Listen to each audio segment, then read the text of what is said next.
The space race. A two-horse race, you might think, between America and the Soviet Union.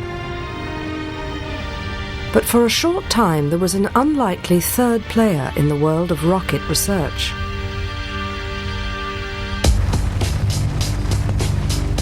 Britain was the top scientific group in the world. I think we were unsurpassed as regards innovative thinking, frankly.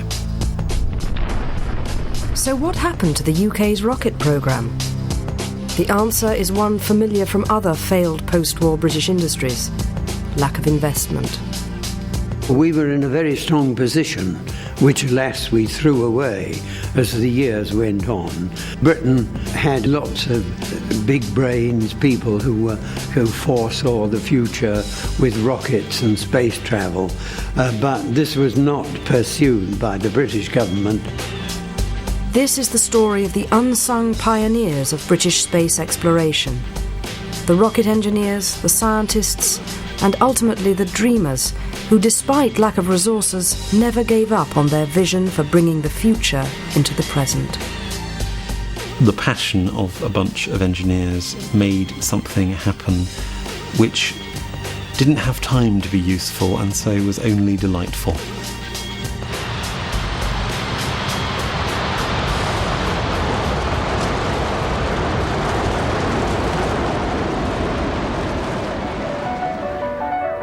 The story of the British space race begins before the Second World War, with the emergence of obscure rocket clubs dotted all over Europe. The British called theirs the BIS, the British Interplanetary Society. Leading member Arthur C. Clarke and his contemporaries dreamed of a space age in which Britain would be a forerunner.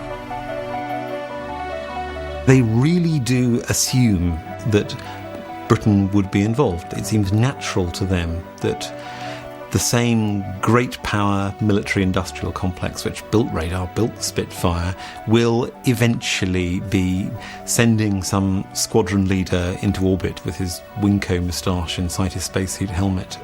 Arthur C. Clarke says in his memoirs, "We were in the position of people who couldn't afford a car, but if we clubbed together could just about afford to buy the rear view mirror." That is about the level on which they're able to work. Rocket clubs, whether they were in the United Kingdom, Germany or the Soviet Union, pushed forward the idea of developing rockets and rocket technology. In Germany, of course, they were ideal recruiting grounds for the Wehrmacht developing what would become later the V1 and V2 weapons. What mattered most to every country in the world at this time was not space, but weaponry. Rockets could be adapted to carry missiles, and it was this that drove development. So when the British Interplanetary Society heard rumours of a new German rocket, they should have been alarmed. This rocket would go on to wreak havoc as the V2. The mastermind behind it was a space pioneer in waiting.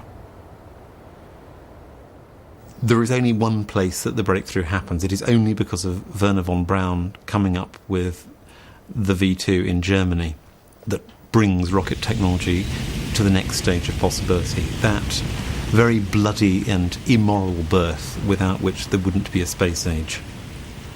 The invention of the V2 is, on the whole, very bad news for the population of London, but for the small group of British space enthusiasts in London, the news that the V2 exists is very good news.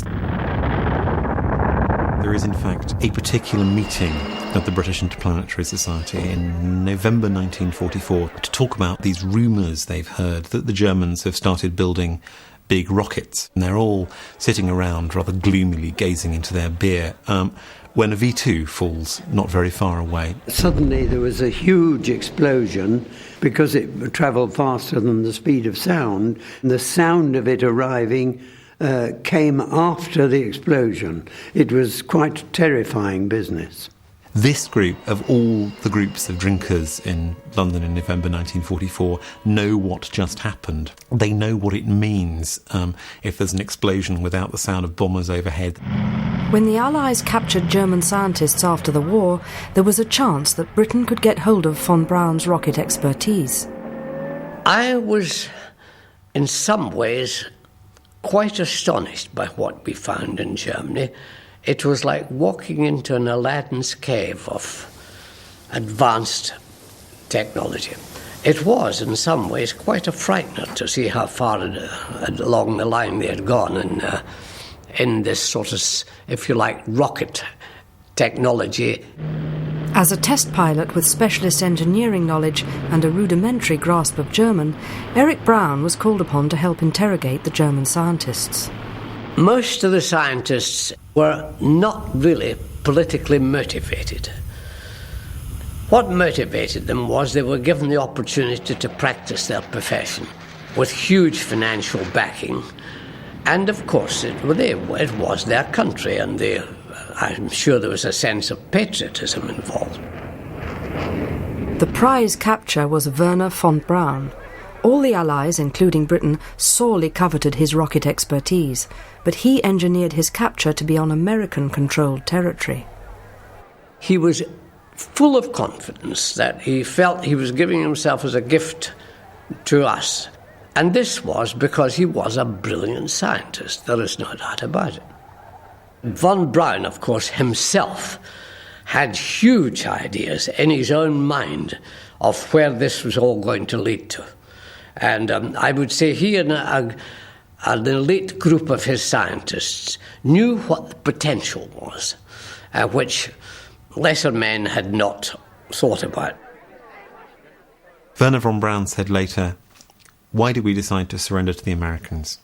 Because we despised the French, we feared the Russians, and the British could not afford us." So if the best prize went to the United States, what did the UK take away from Germany? Water and hair dye? Well, not exactly. This apparently innocuous mixture would become a very special ingredient in the British rocket quest. Britain got, and later turned into its trademark, the German work on high-test peroxide, or HTP. Hydrogen peroxide is the same stuff that people use in hair bleacher. It's what makes peroxide blondes, except that the peroxide you use for turning your hair blonde is at about 4% concentration, whereas what you use in rockets is 20 times as concentrated. Peroxide is H2O2, water with an extra oxygen atom, and it looks like water and it pours like water, and it's very convenient because you can treat it like water in lots of ways. We will go over to Seaside and see a demonstration of a Gamma engine, and the firing officer is just going into the control room. Now, this Gamma is another unit which we have developed at Westcott, and it forms the basis of the Black Knight engine, which has been developed by Armstrong Siddeley Motors. Now, in a matter of seconds, this engine will fire. So I'll just hang on for a minute. I think it's a few 4, 3, seconds. 2, 1, fire. Here we go. You don't need to have complicated pyrotechnic ignition systems. All you have to do is to get your HTP blending with your rocket fuel, and the rocket runs on its own. It's hard to believe, but this simple mixture would give Britain a leading edge in the space race.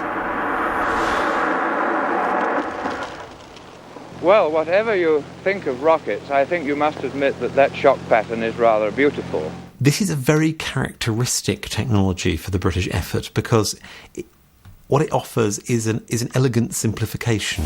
It's a way of being brilliant by sidestepping some of the problems which other countries' programmes were getting bogged down on. Britain had bypassed the ignition problem. The only difficulty now was that HTP was very dangerous and could spontaneously combust. The rule on the test sites was always that you worked in twos. One man doing the job, whatever it might be, undoing these nuts, for instance, or whatever, and the other man standing by his side with a hose pipe running all the time. And if in fact, as you undo a nut, if something were to splash a little, straight away the other man would hose your hands, the job, you, whatever it was.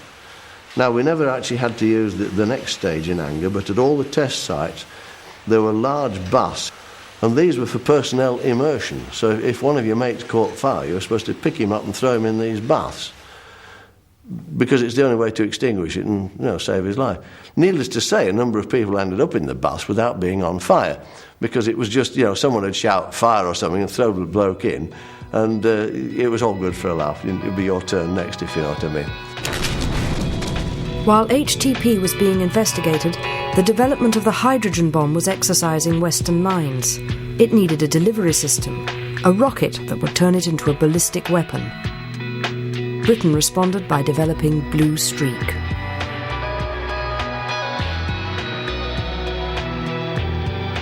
It was a solid fuel rocket capable of launching a nuclear warhead from the British coast, out of the atmosphere and down onto Moscow. It was one of many rockets developed at this time. They were primarily aimed for the national deterrent. But there's no doubt about it, the technology can be applied to other things, and we knew this. And we weren't officially given time to think about that. You've got to just carry on with the main job in hand.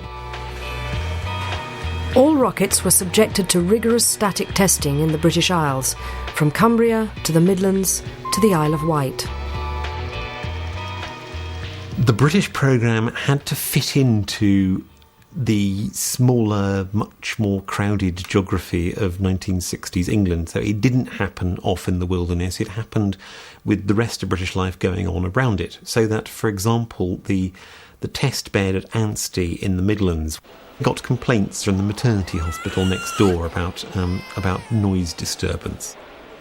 The tests were certainly loud and looked alarmingly scary. We fired it for something like 10 seconds at a time to start with, before we could work it up to 60 or 90 seconds. It was incredibly noisy, is my memory of it. And it produced a huge cloud of steam. We all stood a long way back, because in the early days of rocket engines, a few had blown up, so it was a good idea to stand well away from it. The rockets didn't stay in one place. Often they were moved between firing stations. It was assembled into a vehicle at Cowes and taken to Highdown by the Needles. You see this rather steep cliff.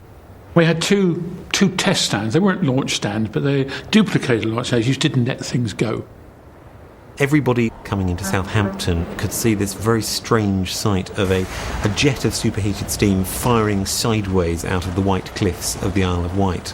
One of the engineers suggested that they paint on the side of one of their sheds in very big letters, "Home of the British Space Programme," but his bosses said no, that would be against security, and what's more, it would be boasting as well. At the time, you didn't explain to your family what you were doing. Simple as that. I think my kids had some idea I was involved with rockets, but project names and what we were actually up to, no idea. My father was actually convinced I was in the space programme, and he kept telling all his friends that I was actually orbiting, which was a bit of embarrassment. But the main problem with British testing was that nowhere was quite remote enough to let the rockets go and fully launch them into the atmosphere. So the British government turned to the Australians. That is the end of a successful test, and the rocket will now be packed and dispatched to Australia. And here it is in its crate. And now all is ready for the flight halfway around the world to Woomera. We were all pushing against timescale, I think, all the way along. That's what made it all exciting. You know, a date was fixed for flying. You had to have things ready for it. You couldn't afford to miss a boat because it was 3 months before you sent the next one out and things like that. And we only had one firing team, so we could only fire 4 a year at best of these things. But it was also an arrangement where it was a project that wasn't to cost too much, and as long as we didn't spend more than $2 million a year, the RE was totally in charge. Unless you've driven down range at Woomera, you don't quite realise what the outback, how bad it can be. I know the first time I went down, it was sort of like, I thought, this is a joke. They took me to a cairn where Giles' favourite camel died of thirst. You suddenly realise, that the water you brought was the only one that was within 350 miles of where you were. Rockets from all over the world were taken to Woomera. In its 5 decades as a launch pad, 4,000 rockets in all were launched from there.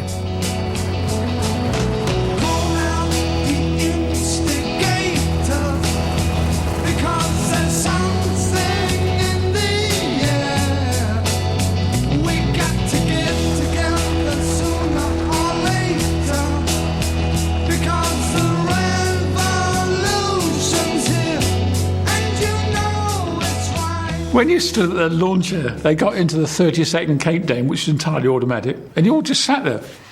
And it went up, and it goes straight up rather fast.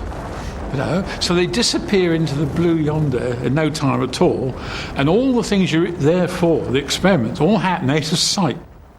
You just stand there and say, well, I wonder what's happened, and so on. I know we designed the experiments with ideas of what was going to happen, and we sat there and observed it. It wasn't like that at all. I had to go back and say, hey, the theory's all wrong, lads. It was assumed that, Woomera would become this Commonwealth spaceport, and that all kinds of space exploration missions would begin there. And there were any number of science fiction stories written both in Britain and Australia during this period that would have the first mission to the moon beginning from Australia, with a British and or British Australian crew. A great expectation that we would be there conquering space. But of course the Russians got there first. When the Sputnik satellite was launched on October the 4th, 1957, it set in train fears that Russia could launch an attack on the West from space. Do you admire the Russians for doing it or not? No, definitely not. I said we should have been the first ones to have it. We fear this. We fear that they have something out that majority of the people don't know about. Somebody's fallen down on the job, badly. As atomic testing and space science quickly gathered pace, public anxiety grew. Were our scientific endeavours being achieved at the expense of mankind? Belief in UFOs and possession by beings from other planets became rife, and the television of the day highlighted these very new concerns. Earth, as you call it, faces a certain situation, a dangerous one.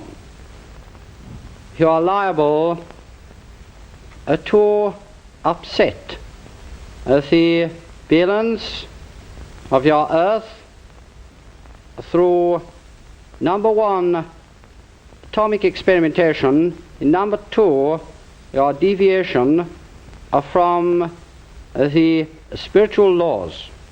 What Mr. King is really doing, perhaps through what may well be total delusion, is nevertheless uttering in one way, in a symbolic form, the cry of anxiety that divides our world, that our scientific interest has outrun our wisdom and our humanity in some respects, and we're afraid that it may outrun our existence.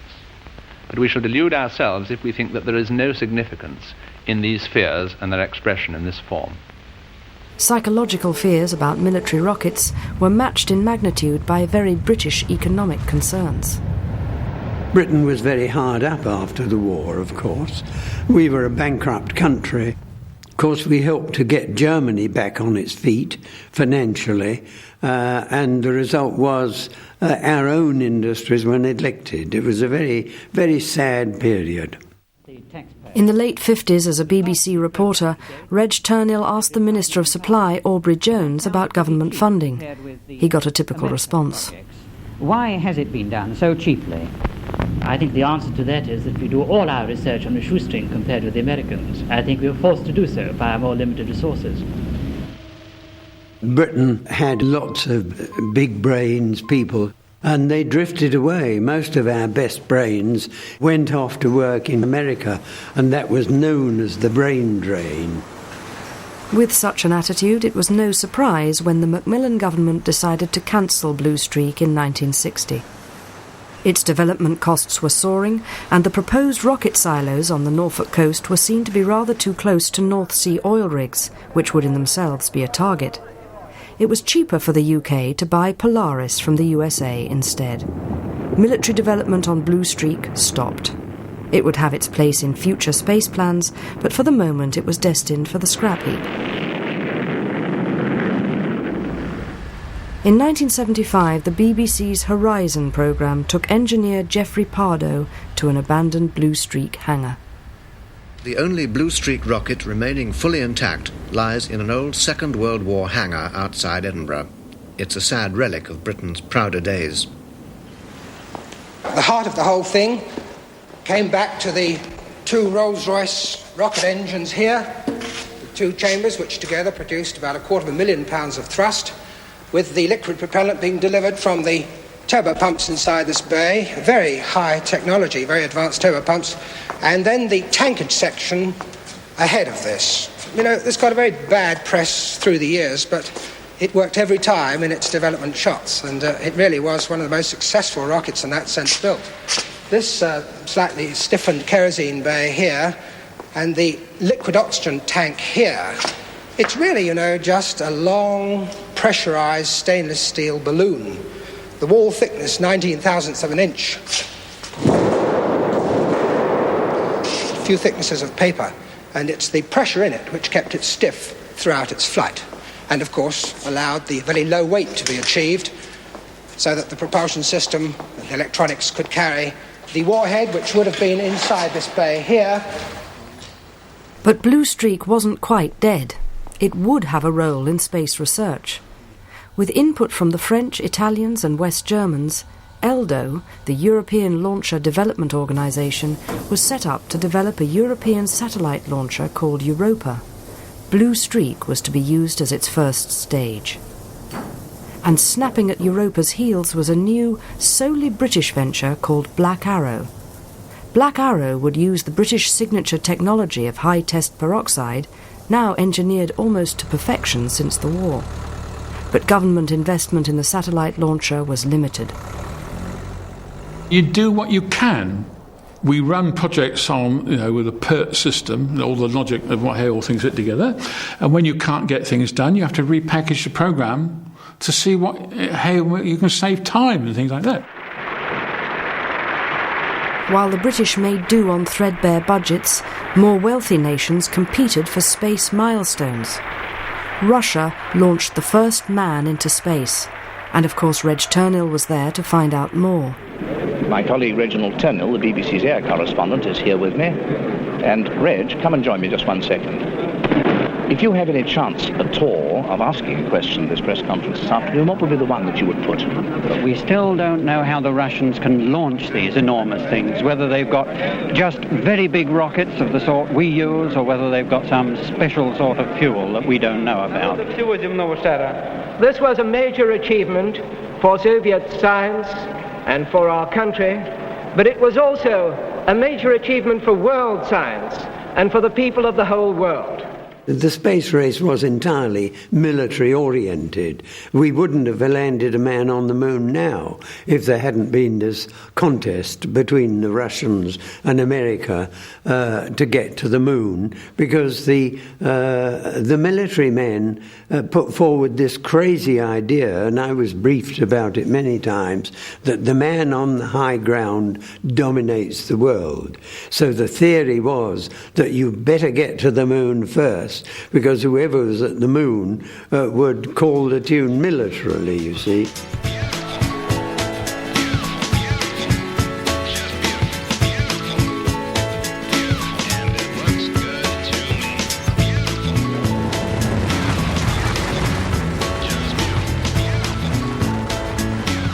It was the USA that won the goal for which Werner von Braun had defected to the West. Some British scientists were also part of the brain drain that helped Apollo 11 put Neil Armstrong and Buzz Aldrin onto the surface of the moon.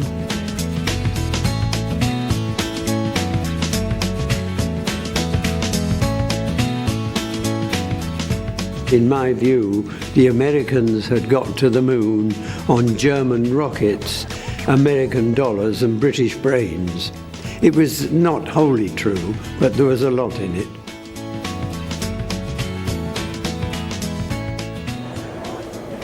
NASA soak up budgets like nobody's business, and sadly don't produce the results that we know we could have done on a much more cost-effective basis with smaller teams. They have enormous teams. We've always said they trample their problems to death, whereas we used to have to sit down and solve them at a desk. When it comes down to brass tacks, they're not producing anything better technologically than we were. By 1971, British politicians were getting twitchy. Debate was raging over whether the UK should continue with rocket development while the USA was offering us free piggyback rides into space. British money could surely be spent better on public services and infrastructure. Meanwhile, Black Arrow was on its way to Australia to prepare for an all-British milestone, the launching of a satellite into space.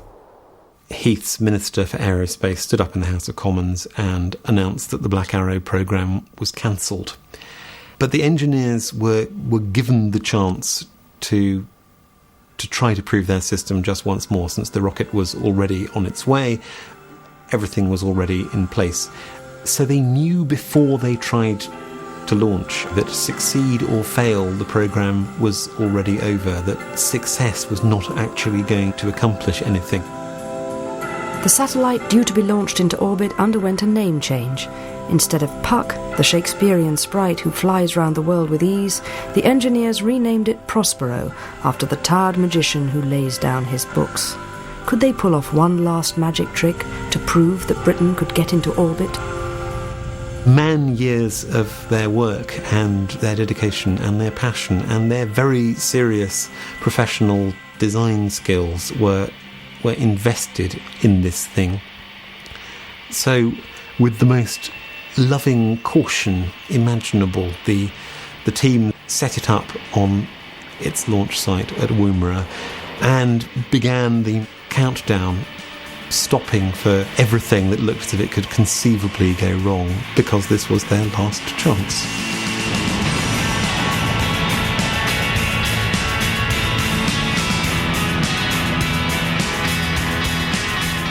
But nothing did go wrong. The last flight of Black Arrow was successful, and the satellite Prospero was launched over 550 kilometres into orbit. Great elation all round the department. The little ministry man turned up at Anstey, and we all got together in the drawing office to listen to his words, because we thought he'd come to tell us how well we'd done and what the next phase would be. And all the little so-and-so had come to tell us is that it was a good job, wasn't it? Please wrap it up and send the bill in. And it's resented even to this day. You talk to people and they say it was a bad day, wasn't it? Any mention of Prospero and they almost start to weep, if you say to me. The British government thought it had learned by experience in the 1960s that space was a waste of money. The irony here is that the last ride of Black Arrow happens only a very few years before the great age of the commercial satellite begins, when all of the money which had been fired up into orbit started raining down. Ariane, which the French went ahead with, as much for reasons of national technological pride as from commercial calculations, was a commercial success, because it was there and ready in the late 1970s. Black Arrow would now be a very handy rocket launcher. There are lots of 100-kilogram satellites. It would be nice to launch from Woomera.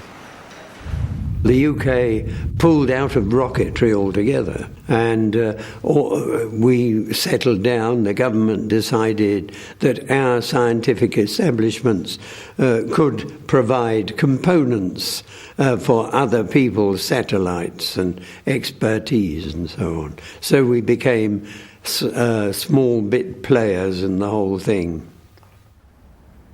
The old imperial power Great Britain was starting to lose her way. She reduced her majority share in the European Launcher Development Organisation and pulled out British engineers. Whereas the far-sighted French carried on with a very profitable launching business, British rocket engineering became a thing of the past.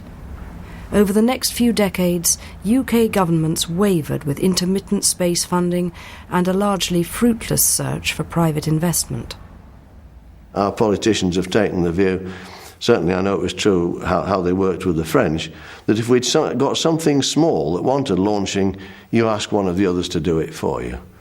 And this brings us to the point where the British government made years back a decision that they would distance themselves from what they call launchers. Not the satellites, they still make those. And they always screw it to the side of a London bus, if you like. They just happen to be going the right way, and ask them to kick it off at such and such a tube station. And it goes into its own little orbit, and the rest goes on and does something else. And this is very sad. That ruins all the work that we did straight away. It throws it in the bin, because the technology for making satellites smaller, better, more capable doesn't require any rocket engine technology at all. It meant that instead of being a second-class nation, as we were after the war, we're now a third-class nation, and nobody thinks we can afford to do anything. Of course, we could really. The French decide to do something and worry about the money after. The rest of the 20th century saw Britain half-heartedly supporting various space projects. The Hotel horizontal takeoff and landing idea came and went. The British National Space Centre was set up.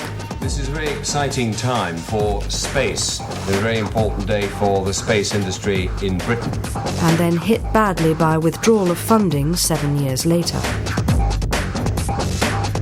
When Halley's Comet came, British-built Giotto was there to photograph it. But a year later, the UK effectively pulled out of the European Space Agency by refusing to back French astronauts with British money. It is quite correct that we have not been able to find the extremely considerable amount of extra expenditure that was requested. We shall continue our subscription to the European Space Agency, but at present we're not able to find more money. It seemed the British had deserted the questing space spirit, until only very recently.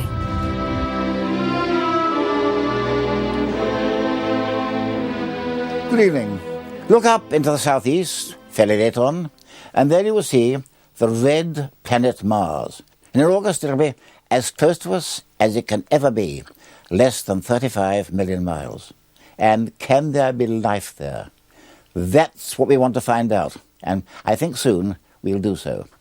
By the 21st century, Britain's main technological focus had shifted to satellites and probes and received little attention from the public. But then Mars came close to Earth, and British scientists had a once-in-a-lifetime chance to get there. The public found themselves enthralled. 30 seconds to go, and will this search for life on Mars get off the ground? There's no stopping the countdown now. The ignition sequence is about to begin. Any second the main engines will start. There they go right now. You can hear the rumble and see the flames. There's so much riding on this. Europe's first mission to Mars, Britain's first attempt to find life beyond Earth. And here it goes any second now.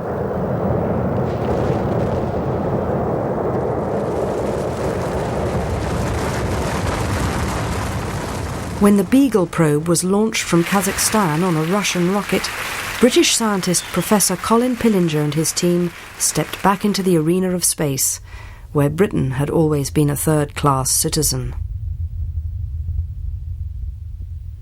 We couldn't wait. Mars came around, it was the closest it was ever going to be.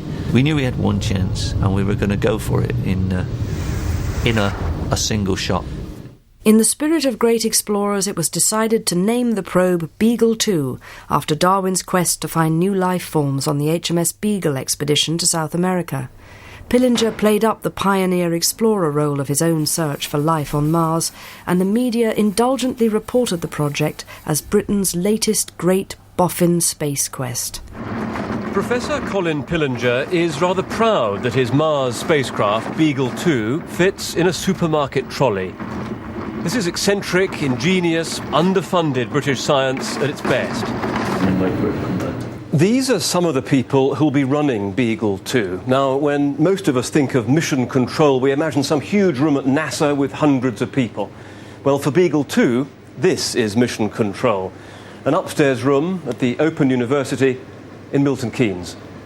Well, Beagle was overhyped. This was why it was such a disappointment, of course. It got too much publicity for once. Hopes of finding the Beagle 2 Mars probe are fading rapidly. The scientists behind the British mission have admitted their best chance of making contact with Beagle 2 has failed. But Beagle's chief scientist wasn't giving up and would hear no talk of failure. We have suddenly demonstrated that people are interested in science and technology, and we have to capitalise on that. Space missions go wrong at launch. In the case of Beagle, we always looked at everything that we achieved as another tick in the box. The team knew the risks, the team knew the things that they had to do. The media were almost more broke-hearted than we were when we didn't get that signal from Beagle 2. People were really taken by surprise when Beagle 2 became famous. They were surprised to know that they were allowed to hope for Britain to do that kind of thing, because Britain does virtual engineering these days. And I think it's because of Beagle that people are now thinking again about the almost forgotten history of the British space programme.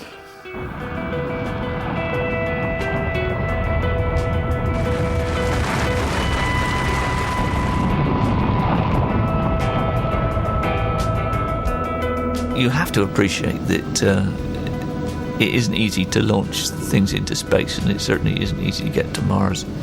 And I would be very, very sad if people took this as a one-off nasty dream. It's now gone away. We're never going to ever do this again. Because, it is absolutely certain that if we'd kept going in the rocket program, it would have been Blue Streak, not Ariane. I wish we could have made more of it, but I do understand the reasons why we couldn't. And quite honest, I really do want to know what's out there. Up in our roof at home, there's a whole long 20-odd foot shelf of projects that might have been, and still people don't want them. And I said to my wife the other day, shall we throw these out? And she says, no, the world just hasn't caught up with these things yet. And they're still there, and we did experiments to prove that they would work. And it's very frustrating. But that's life. We should remember that both Australia and Britain had the vision of space. The dream has always been there, and it remains there.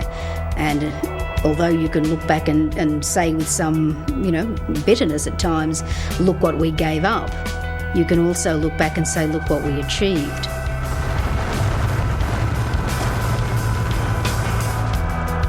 In some ways, the peculiarities of British boffins are a sign of the threadbare footing they've been forced to do their engineering on.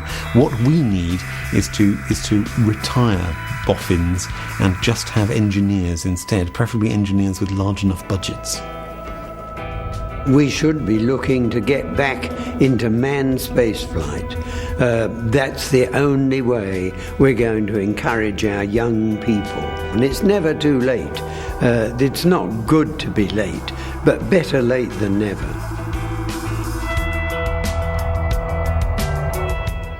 Five members of the public given 15 days to read all 17 books on the Booker long list, and there were a few weighty tomes among them. Stay with BBC4 for Bookered Out next.